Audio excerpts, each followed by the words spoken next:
दोस्तों जब कोई न्यूली लिस्टेड स्टॉक मार्केट में आता है, अगर वहाँ पर डीआईज का काफ़ी बड़ा पोजीशन दिखता है, तो सब मन में सबसे बड़ा सवाल यही आता है कि क्या जो डीआईज है इनको देखकर डिसीजन लिया जाए। लेकिन दोस्तों ये इतना इजी नहीं होता है, ये इतना आसान नहीं होता, बिकॉज कोई भी कितना भी बड़ा निवेशक हो, अगर उसमें एफआईज हो, डीआईज हो या कोई भी हो, वहाँ पर रिसर्च तो करनी ही चाहिए। किसी को आंख बंद करके फॉलो नहीं करना चाहिए। तो आज ऐसी दो कंपनियों के बारे में डिस्कस करेंगे जो न्यूली लिस्टेड कंपनी है, लेकिन इनमें डीआईज का पोजीशन काफ़ी बड़ा है। तो वीडियो शुरू करेंगे उससे पहले एक इम्पॉर्टेंट डिस्क्लेमर देना चाहेंगे। ये video just for study purpose के लिए, इन्फॉर्मेशन पर्पज़ के लिए, मेरे तरफ से कोई बाय का, सेल का या होल्ड करने का कॉल नहीं है। सबसे पहली कंपनी को दोस्तों अगर आप लोग देखेंगे तो प्रमोटर के पास 70% के आसपास का शेयर है, लेकिन वहीं पर डीआईज को देखेंगे तो डीआईज के पास 13% से ज़्यादा का पोजीशन है। और डीआईज के पास अगर किसी भी छोटी कंपनी में, न्यूली लिस्टेड कंपनी में 13% के आसपास का अगर हिस्सा डीआईज होल्ड करते हैं, तो वहाँ पर रिसर्च ज़रूर करनी चाहिए। और कंपनी का अगर आप सेल्स देखेंगे तो कंपनी का सेल्स ईयर बाय ईयर लगातार ग्रो करता हुआ दिखेगा। और अगर आप कंपनी का ऑपरेटिंग प्रॉफिट देखेंगे तो कंपनी का ऑपरेटिंग प्रॉफिट में भी काफ़ी शानदार कंसिस्टेंसी देखने को मिलती है। वहीं पर नेट प्रॉफिट देखेंगे तो year by year net profit में भी ग्रोथ देखने को मिल रहा है। तो कुल मिलाकर जो कंपनी है ग्रोइंग मोड में नज़र आ रही है, लेकिन कंपनी पर रिसर्च तो करनी ही चाहिए। भले ही इस कंपनी में जो बड़े निवेशक है, जो डीआईज है, वो इस कंपनी में बड़ा पोजीशन बनाए हैं, लेकिन रिसर्च तो हर हाल में करना चाहिए। और कंपनी का बिजनेस देखेंगे तो कंपनी का जो बिजनेस है ये काफ़ी यूनिक टाइप का बिजनेस है। और इनका बिजनेस देखेंगे अब, जैसे देखेंगे फ्लाईओवर में, ब्रिजेस में, पावर प्लांट्स में, इंडस्ट्रियल प्रोजेक्ट्स में इनका बिजनेस है। और भी बिजनेस इसमें देखेंगे, जैसे ये मतलब जो उसका मतलब जब ये अपना प्रोडक्ट रेडी करते हैं तो आफ्टर उसको जो सर्विसिंग का काम रहता है वो भी ये कंपनी करती हुई दिखती है।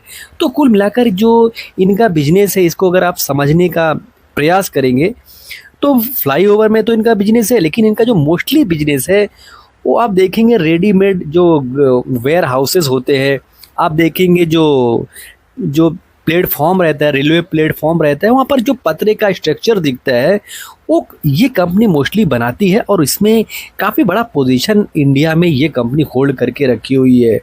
और ये सेक्टर काफ़ी यूनिक है, बिकॉज जैसे जैसे ये इंडस्ट्रियल सेक्टर ग्रो करता है तो उनको इस जो ये देखेंगे, ये घर जैसा जो बना है, जो वेयर हाउस बना है, इसका बनाने के लिए इन कंपनियों को ठेका दिया जाता है। बिकॉज कोई भी ज़्यादा लागत लगाकर बिल्डिंग खड़ा नहीं करना चाहता। और वैसे भी ये रहता है, ये अगर मान लीजिए इनको अपना फैक्ट्री या वेयर हाउस अगर दूसरी जगह पर शिफ्ट भी करना रहेगा तो ये रिमूवेबल रहता है, इसको निकाल कर वो दूसरी जगह पर भी शिफ्ट कर सकते हैं।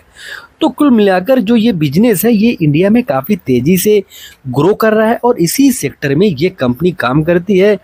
आप देखेंगे इससे रिलेटेड और भी जो काम रहते हैं, कुल मिलाकर जैसे इसको डिज़ाइन करती है, आप देखेंगे ऊपर जो पतरे जैसा लगा रहता है वो भी इनका प्रोडक्ट रहता है। और उसके बाद जो सर्विसेज का काम होता है, यानी कहीं पर कुछ प्रॉब्लम हो गया तो उसमें भी इनका काम है। तो कुल मिलाकर जो ये बिजनेस है ये अभी ग्रो करता हुआ दिख रहा है, ग्रोविंग मोड में है। और कंपनी का जो फाइनेंशियल है उसमें नज़र आता है कि कंपनी ग्रो कर रही है। और कंपनी के पास देखेंगे तो कंपनी ने अभी तक देखेंगे मार्च 2025 तक 9,500 प्रोजेक्ट डिलीवर कर चुका है, यानी कि एग्जीक्यूट कर चुका है। तो कंपनी का जो हिस्ट्री है काफ़ी मजबूत है। और देखेंगे कंपनी किस किस के लिए काम करती है, जैसे warehouses, logistic, power, textiles, railways, ETC. तो कुल मिलाकर इसी सारे सेगमेंट में काम है। जिसको अगर मान लीजिए कोई कंपनी है वो अपना इंडस्ट्रियल प्रोजेक्ट खड़ा कर रही है तो उसमें ये कंपनी अपना महत्वपूर्ण योगदान देती हुई दिखती है। और कंपनी का बिजनेस इंडिया में ही नहीं, कंपनी का बिजनेस इंडिया के बाहर भी है, यानी कि एक्सपोर्ट भी करती है।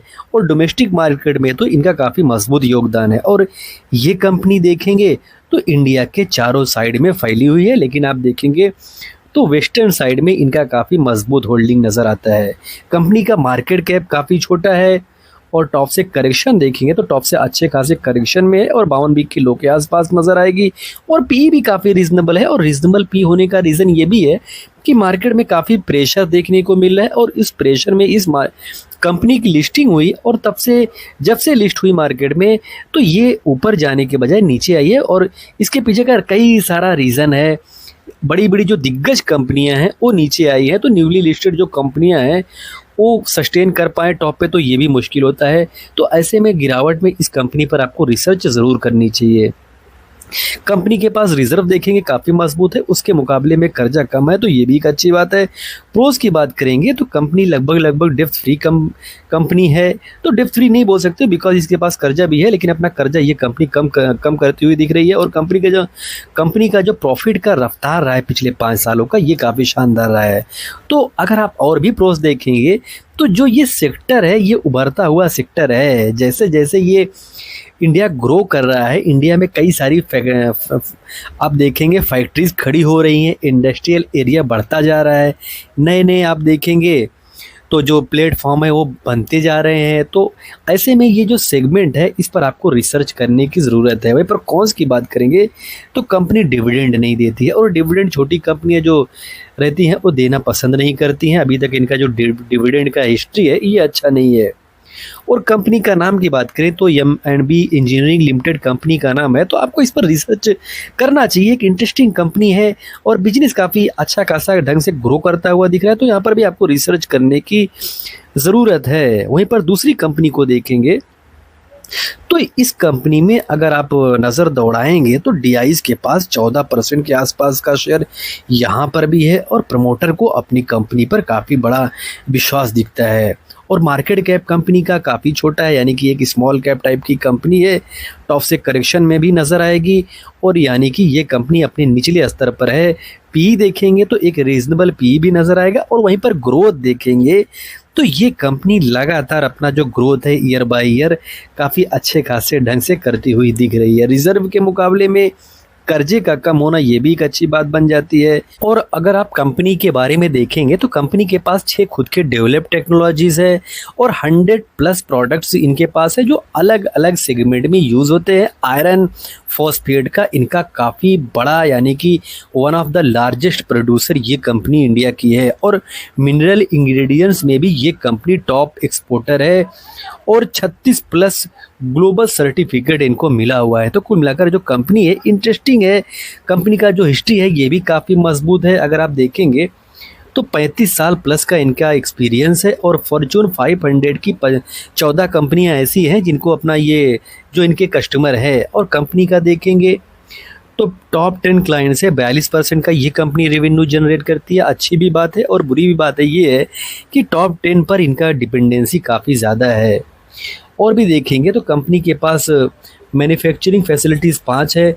आप और भी देखेंगे इस कंपनी के बारे में आपको रिसर्च ज़रूर करना चाहिए, बिकॉज कंपनी ग्रोविंग मोड में नज़र आ रही है। और कंपनी का बिजनेस देखेंगे तो कुल मिलाकर यही जो इंग्रेडिएंट्स होते हैं जो फार्मास्यूटिकल्स में यूज़ होता है, इनका जो कुल मिलाकर जो कंपनियां दवाइयाँ बनाती हैं, जो मान लीजिए कोई कैप्सूल है तो उसमें जो स्मेल रहता है, यानी डाइजेस्टिव बनाने के लिए भी कुछ सारे पदार्थ लगते हैं, तो उनमें इनका बिजनेस है। तो कुल मिलाकर मेडिकल सेक्टर में, फार्मा सेक्टर में ये कंपनी काम करती है।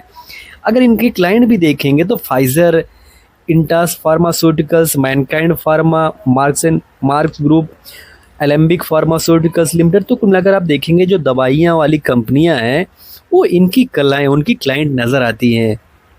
तो इसी सेक्टर में ये कंपनी काम करती है। तो इंटरेस्टिंग ये भी कंपनी है, तो आपको यहाँ पर भी रिसर्च ज़रूर करना चाहिए, बिकॉज जो ये कंपनी है काफ़ी तेज़ी से ग्रो कर रही है, और कंपनी का जो पोजीशन है वो इंडिया में काफ़ी मजबूती से ग्रो करता हुआ दिखा है। कंपनी का नाम की बात करेंगे तो सुदीप फार्मा कंपनी का नाम है। अभी रिसेंट में कंपनी लिस्ट हुई है, तो इस कंपनी पर भी आपको रिसर्च ज़रूर करना चाहिए।